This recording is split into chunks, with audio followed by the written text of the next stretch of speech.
حضور فرماتے ہیں کہ اللہ نے مجھ سے پہلے جس امت میں بھی کسی نبی کو بھیجا اٹھایا اس میں اس کے اصحاب اور حواری پیدا کیے۔ وہ اصحاب اور حواری کیا کرتے تھے؟ اصحاب حضور کے، حواری حضرت عیسیٰ کے، دونوں الفاظ جمع کر دیا آپ نے۔ وہ کیا کرتے تھے؟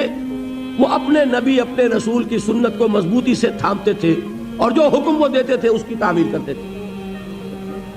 ثم انہا تخلق من بعدہم خلوف، لیکن اس کے بعد پھر ایسے ناخلف لوگ آ جاتے تھے،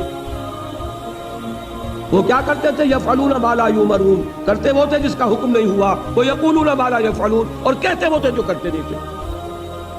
اب آپ نے فرمایا جو کوئی ایسے لوگوں سے جہاد کرے گا ہاتھ سے وہ مومن ہے، جو جہاد کرے گا زبان سے وہ مومن ہے، جو جہاد کرے گا دل سے وہ مومن ہے، اور اس کے بعد تو ایمان رائی کے دانے کے برابر بھی موجود نہیں۔